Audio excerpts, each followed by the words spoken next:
Nossa videoaula continua, segunda parte desse vídeo, que fala sobre teologia sistemática, a salvação. Hoje nós estamos estudando sobre santificação nesse momento. E terminamos o outro vídeo, a primeira parte, falando exatamente sobre a santificação, que nós podemos dizer que somos santificados em Cristo Jesus. Isso vai demonstrar que o homem, ele por si mesmo, ele não é santo. Ele só é santo em Cristo Jesus. Ele só pode ser santificado em Cristo Jesus. Ele só pode buscar essa santidade em Cristo Jesus. A santificação no presente, no momento atual, ela vai indicar claramente o processo do Espírito Santo na nossa vida, que acaba mudando nossa vida de maneira gradual, que é a vitória sobre o pecado. A vitória sobre o pecado não é apenas o ato de deixar de praticar algo, mas também o ato de não sentir mais a vontade de praticar algo. Haja vista que, segundo a teologia cristã, o pecado ele não é apenas o ato cometido, mas também o pensamento sobre o ato que poderá ser cometido. Então, esta evolução, essa progressão naquilo que nós chamamos de santidade, ela acaba atuando nas nossas vidas como um ato do cristão deixar o pecado de lado e ser vestido da dedicação a Deus na sua vida. Então, o comportamento para uma pessoa que queira se santificar é dedicar-se a Deus. Leitura da palavra, oração, jejum, estabelecimento da ética moral com as pessoas no tratar, pensamento. Eu aprendi uma certa vez que para que nós possamos expressar santidade, temos de perguntar: será que Jesus faria isso em meu lugar? Então, toda vez que tu ficar em dúvida, você pergunte a você: será que Jesus faria isso em meu lugar? Isso acaba trazendo para nós um sentido mais claro daquilo que é santificação. Então, o processo atual de santificação nunca acaba nesta vida. Apesar de cada um de nós já termos sido santificado na cruz do Calvário, mas na vida prática, essa santificação ela é gradual, ela ocorrerá aos poucos.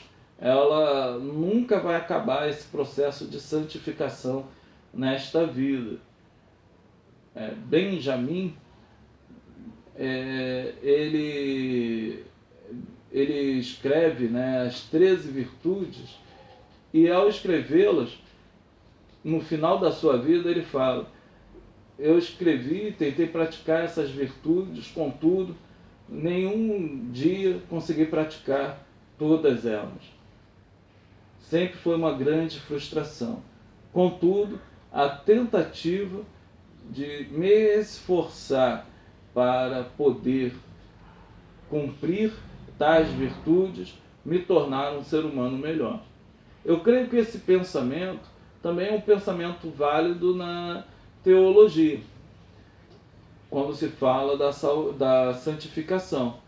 Mesmo não conseguindo cumprir ali, produzir todo o fruto do Espírito, contudo, tentar produzi-los nos torna sempre pessoas melhores, pessoas mais próximas de Deus, aonde iremos ter um padrão moral mais elevado. Então, com isso, todo cristão pode dizer que estou sendo santificado pelo poder de Deus. Santificação futura seria o caso claro para nós que acreditamos numa vida de ressurreição, que vai demonstrar que somos perfeitos com o corpo glorificado. Estaremos ali herdando ou desfrutando desse corpo glorificado da ressurreição, como é descrito em 1 Tessalonicenses, capítulo 5, versículo 13.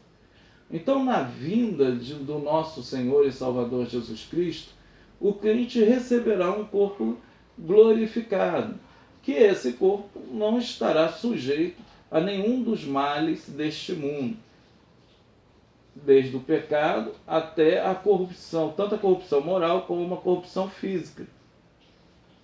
Não estará nesse corpo mais, porque vivemos em graça, iremos viver em graça eterna. Essa graça vai habitar em nossos corpos.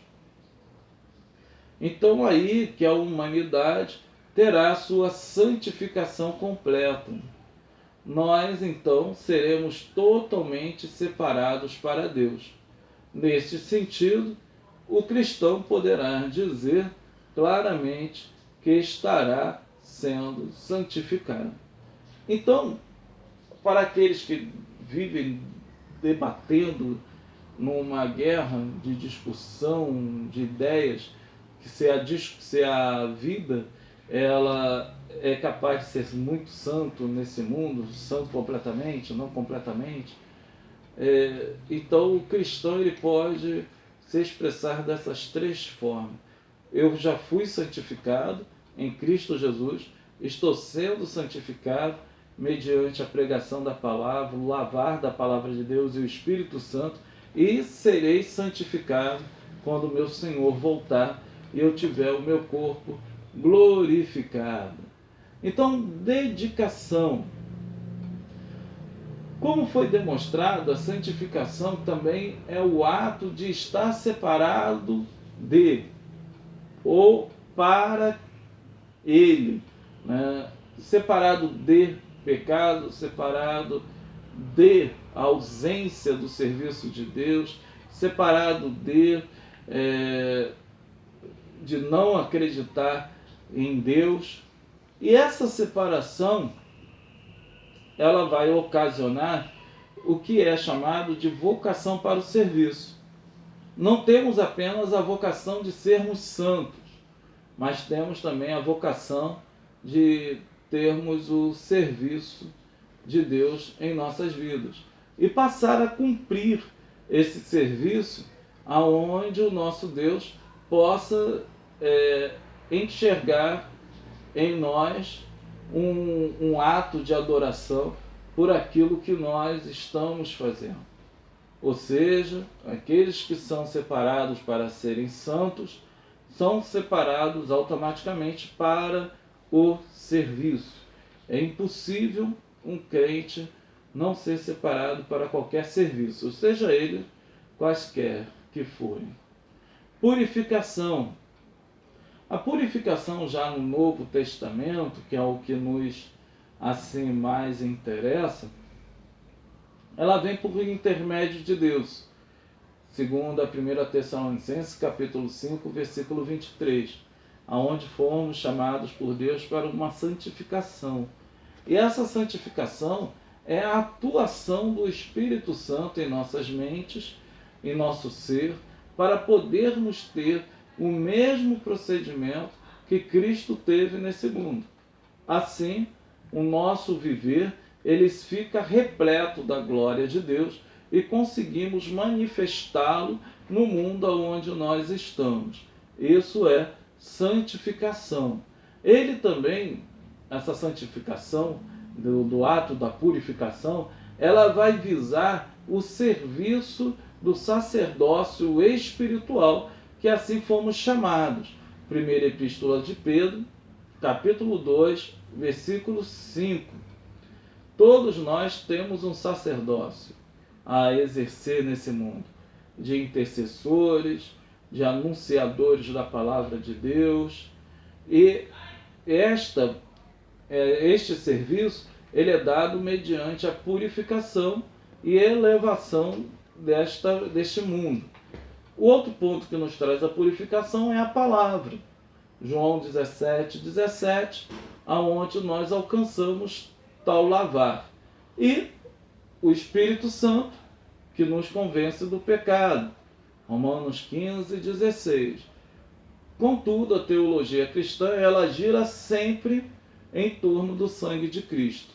Hebreus 10:29 nos salienta que somos exatamente purificados pelo sangue de Cristo. Consagração. O que seria consagração? Primeira Epístola de Pedro, capítulo 2, versículo 9, nos diz bem isso e fica muito explicado quando nós lemos. Vocês, porém, são geração eleita, sacerdócio real, nação santa, povo exclusivo de Deus, para anunciar as grandezas daquele que os chamou das trevas para a sua maravilhosa luz. Então, essa seria a consagração, ser separado exclusivamente para Deus. Encerramos o segundo vídeo, já nos caminharemos para o terceiro.